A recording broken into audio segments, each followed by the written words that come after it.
Hey Track Gang, what's going on in this week's episode of the Boeville in Newtown? Well, it's right over here. Stand by and we'll get into what's happening this week.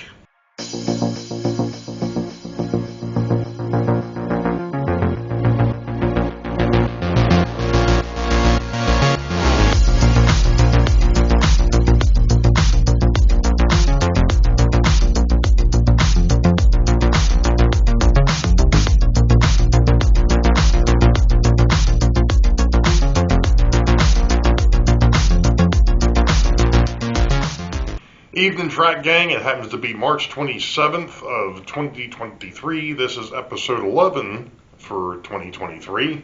I'm Ray and welcome to the Boeville in Newtown, which still isn't running. And we all know why. If you watched Sidetrack Sunday last night, I was talking about the bridge build, or the rebuild, and how things went sort of sideways. Not so much with the bridge itself, but with trying to get things set up. Well, I'm actually going to start this off with a bit of a mail call. James, over at the Dundas Junction Model Railroad, which is up in Canada, sent me a sticker, so I now have a Dundas Junction Model Railroad sticker. So I've got that one. I've got the one from Lynn McCurdy over at the HDMMRC, and I'm now collecting cups and stickers. So, and I'm going to get some stuff together. There's a couple things since we're on the topic here, real quick. One thing is I need to go into the Teespring store and actually fix the Sidetrack Sunday t-shirts, because they still have the old. Well, not the old gang, but the original crew, and not with the addition of Nisi, so I've got to fix that. So I'll get to that eventually. We'll get that updated, and I'll go ahead and grab some stickers as well. Now, I'm going to stop here for a minute, because I'm going to take you down to the table here, and I'm going to show you what the deal is with the bridge. So give me a minute, and we'll be right back. Actually, before we get to the bridge, let's talk about the hole over here. One of the issues that I was having, and you can see I've got a whole bunch of different pieces of wood over here. I was trying to put the bridge abutments in here and have it to where the bridge would be level. Well, there's a bit of a problem. This base for what will be the spillway is not level front to back or side to side, apparently. Somehow or other, I don't know if I get a warped piece of wood underneath it here or what is going on, but this is nowhere near level. What's funny is if I go from track level, off camera, to track level, let me try that again. If I go from track level to track level, it's flat. It's perfectly even. So, how do you fix that? Well, the first thing would be to go ahead and probably rework the base, but that's not what we're going to do, because of what was brought up by Tony Custer years ago in the Dream Plan Build series, where he talked about using this very stuff that I've been using for underneath the bridge, this C-channel, this aluminum C-channel. What he did is he went from level to level and basically brought the bridge piers, or the bridge towers, whatever you want to call them, the bents, up to the bridge, glued them to the bridge, and then put the scenery underneath. That way you don't have to worry about being perfect. It doesn't have to be at that point. So, considering the fact that if I go from here to here, or even back here to over here, and it's level, what we're going to do is we're going to take and put a piece of C-channel here. Now, actually, we're not only going to put it there, but we're also going to put it back there. Now, this presents a sort of a slight issue. This is going to be great. This is going to give us the support we need. It's going to be level. Wonderful. The problem is that the bridge is now pretty much together. And I have to modify the end plates of the bridge. So let's go back over to the bridge and I'll show you what I'm talking about when I talk about the end plates. Okay, now that we're here, let's talk about this. These are your end plates. Right now, the C channel or the U channel, whatever you want to call it, the piece of aluminum stops at the end plates on both ends. How do you fix that to where you can use the 2-foot section instead of these 20-inch sections? Well, that's where Mr. Dremel tool comes in handy with a plastic cut disc. Now, one of the nice things with this, when I went back and I modified the new bridge, what would be this side, is this made cutting a lot easier. Number one, makes a little bit more noise, true, but it's a lot, what's one of the words I'm looking for here? Probably going to be a lot more accurate than trying to use the knife and a little, plastic handsaw that I've got from X-Acto. So what we're going to do is I'm not going to show it, but basically what I'm going to do, or what I'm thinking about doing, is pulling the C channel out far enough that I can see. Now on the green side it won't be too big because I can actually mark that if I have to. That side I don't have anything that'll mark that because it's black, and I don't have like a white marking pen. That would be nice.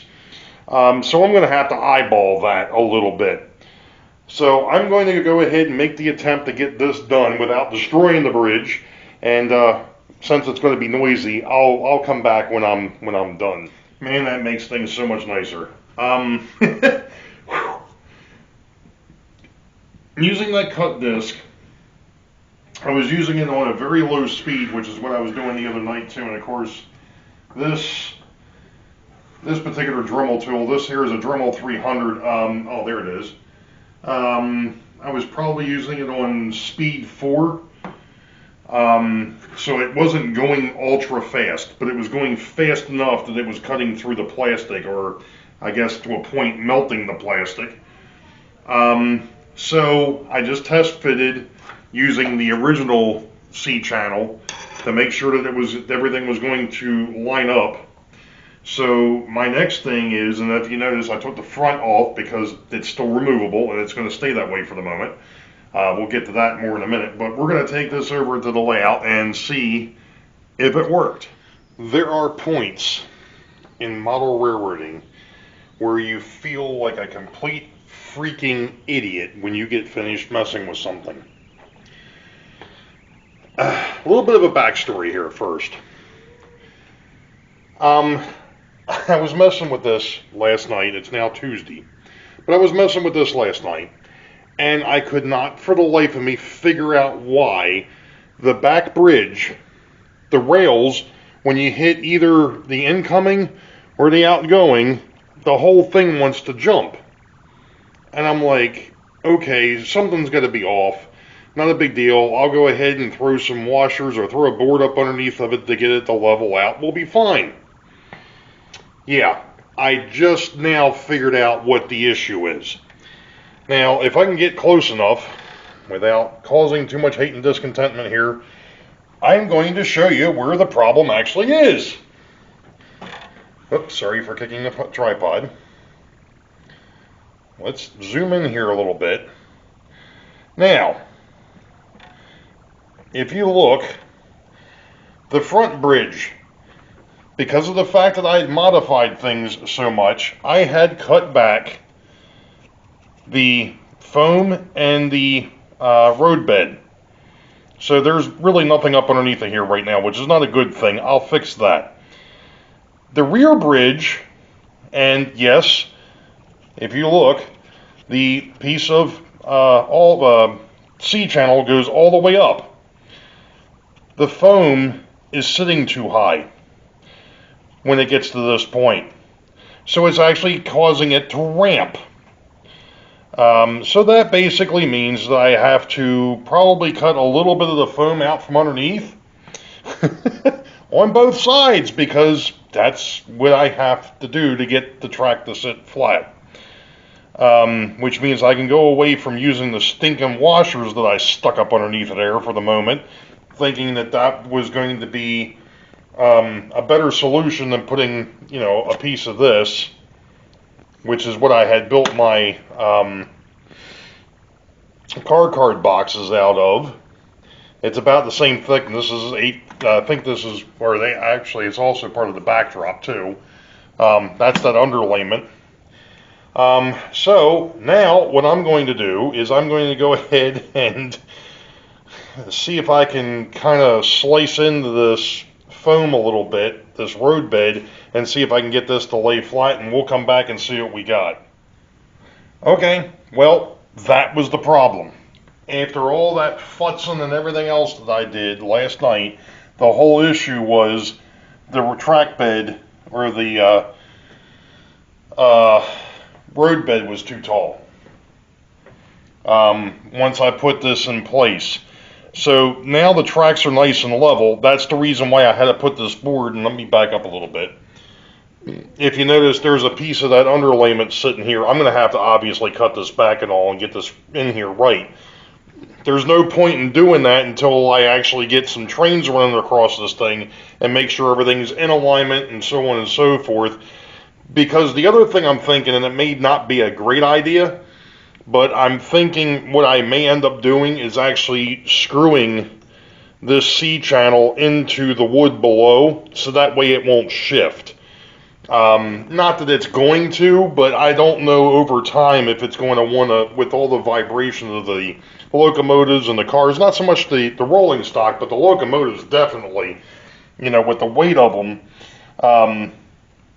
every time they go across this thing, they're going to vibrate, and they could possibly move, which we don't want, obviously. We want that to be somewhat solid. Now, on the other side, I'm going to just roll the camera over here. I didn't have another long piece of that cut, so I've got two of the smaller pieces stuck up underneath of here for the moment. And like I said, it looks like the alignment's good. It looks like the level is good. So, hey, I'll call it a win. Plant a flag. Hey, victory. Finally. So now I can put the front of the bridge, or put the other track in, put the front of the bridge on, and I can test run a couple of locomotives across here at least, because I still haven't even done the locomotive maintenance or finished the locomotive maintenance that I started. I kind of mentioned that on Sidetrack Sunday. I got 1/4 of everything done so far, or at least 1/4 of the 2 hidden yards. I've still got, the other 3/4 to do, plus what's over at Boeville Yard and the switcher at Weichert Industrial that I want to do maintenance on. But we'll get to that. The next issue that I know I'm going to have here, obviously I can't put the piece of styrofoam that was in here. I'm going to scan up here a minute, and then we're going to go ahead and scoot back out.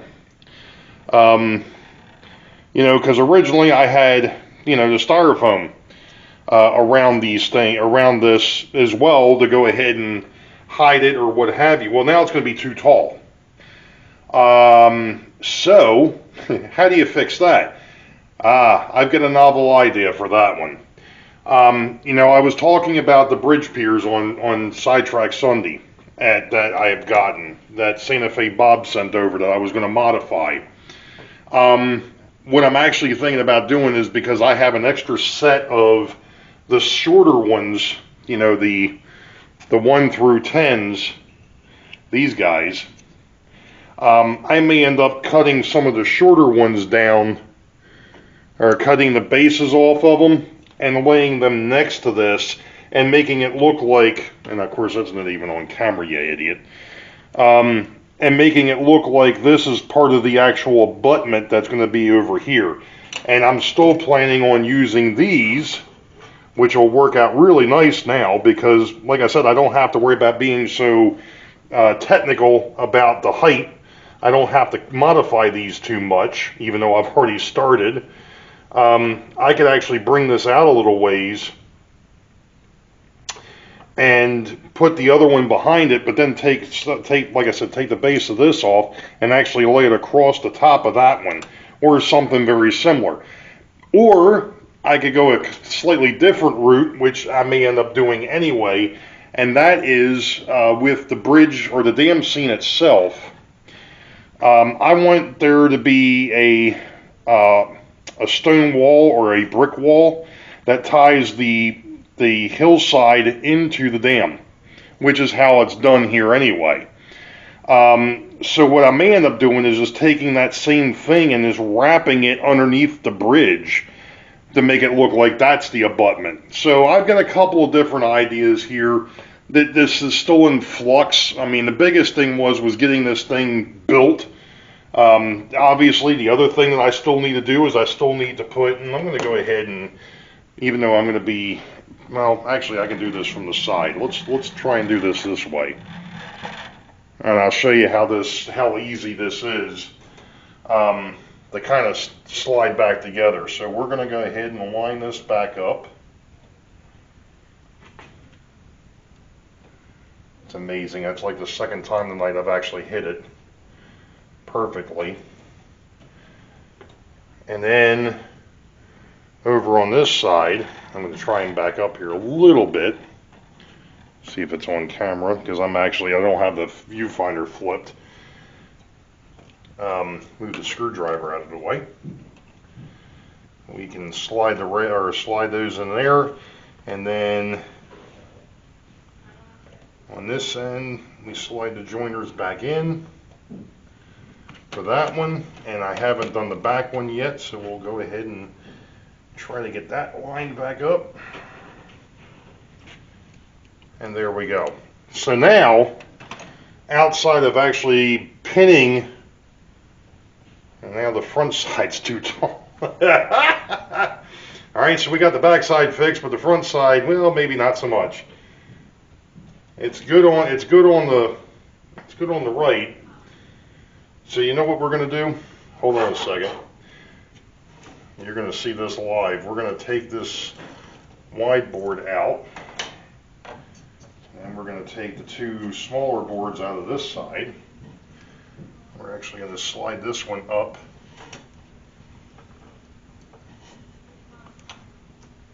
on this side. That gets that back in order, and then we'll take this one out, and then we'll put the board over on that side. Of course, now I'm going to get the bridge line back up.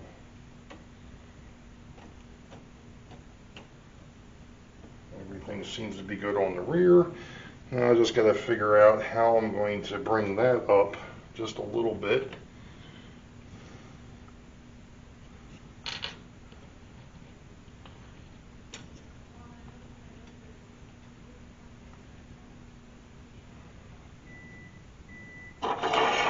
There's no way it was that stinking simple.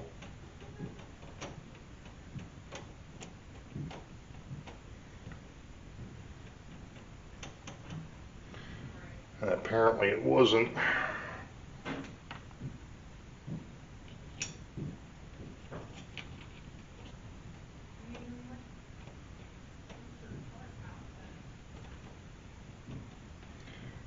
Well, there we go. There we go. Now it's even. Now I don't have that hump through there.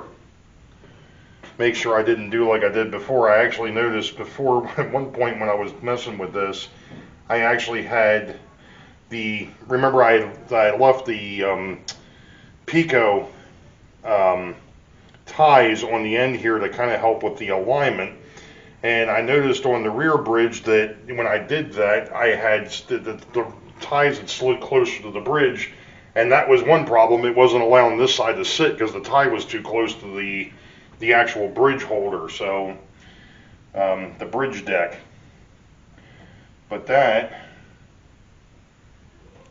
is looking pretty good now, and feels pretty good, feels pretty solid. Let's take a look, and yep, the alignment looks pretty good too. Now obviously putting washers up underneath of this thing is probably not the best way to go.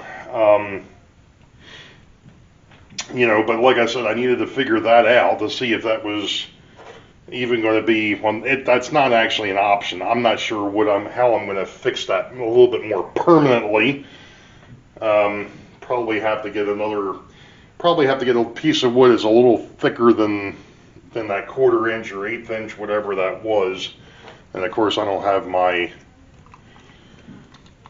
tape measure over here to know exactly how thick this stuff was.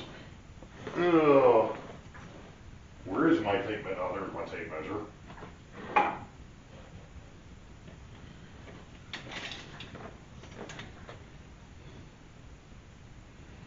Alright, so this looks to be 1/4 inch. So I probably have to go something that's like a, I said it was,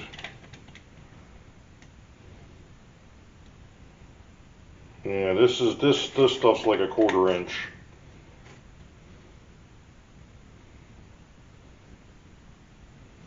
Maybe a little thinner than that.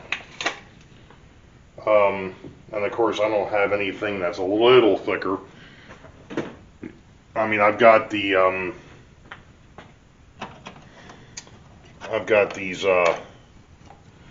wedges that I was using at one point. I don't know if that's necessarily, it's not going to be thick enough anyways. Oh, there's another one of those squares. It's just odd that that's,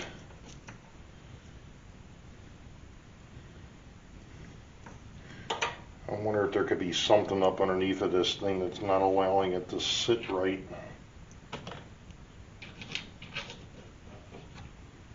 And of course, that's not the way to do this, is to sit there and move everything at once, but it is what it is. Yeah, that's too tall. So I gotta go thinner than that.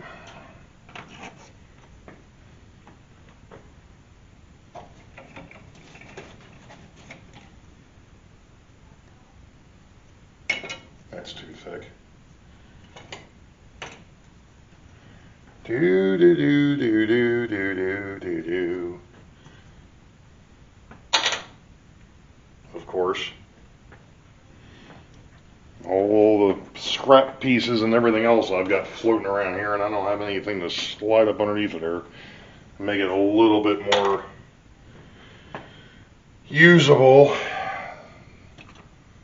than the washers. I could have swore I had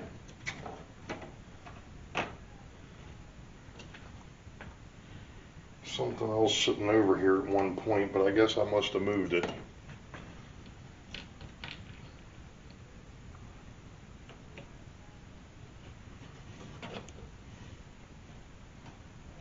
That's a little bit better.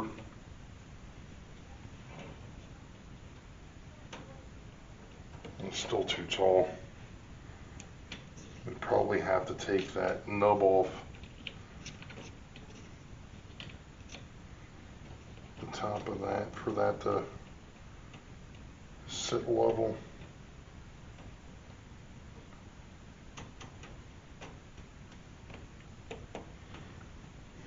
And it's like if I put that up underneath of there, it's close, but it's not right.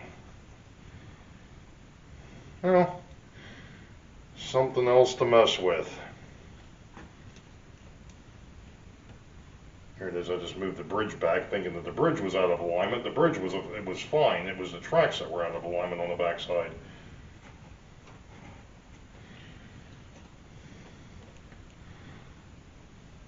That's what was hindering that. I'm trying to line it up.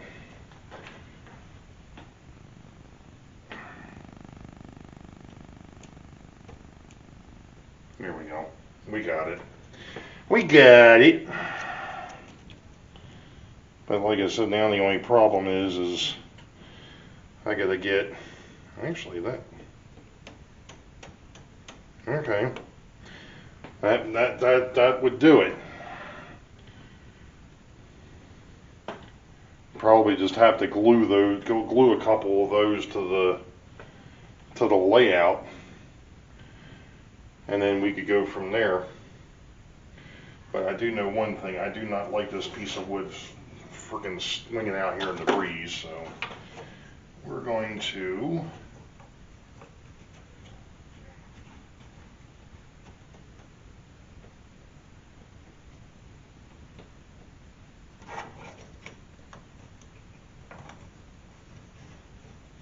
those little guys back up underneath this side.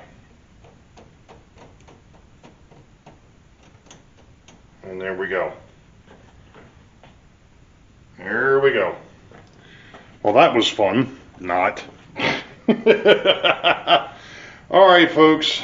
We'll be back. I was waiting for the charge light to show up on the camera.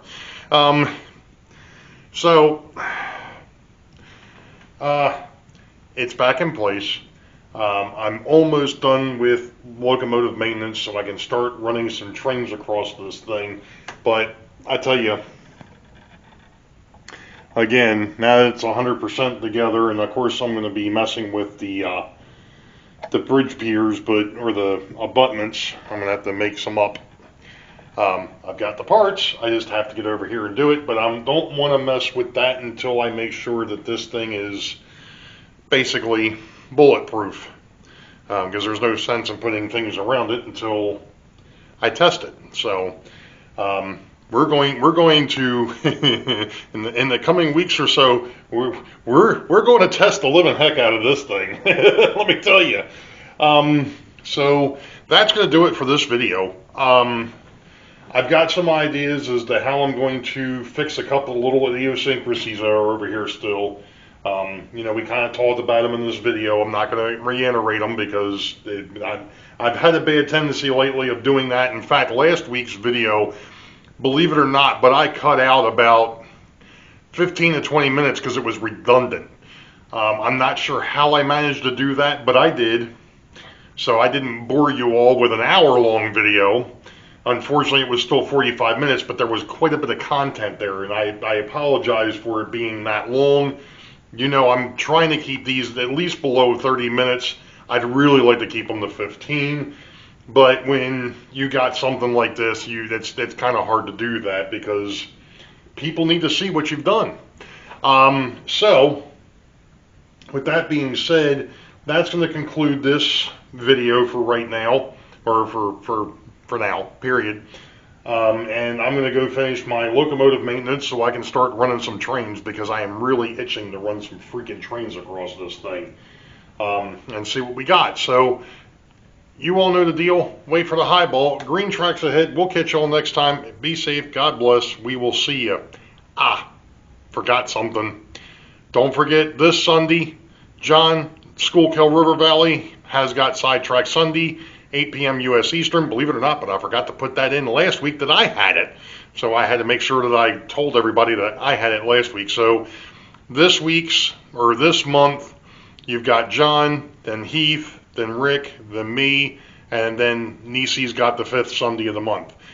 If you saw the beginning of the video, it laid that out. So just a reminder, I am trying to make sure that I keep that updated going forward, that splash screen, so you all can see who's got what when. So we'll catch you all next time. See ya.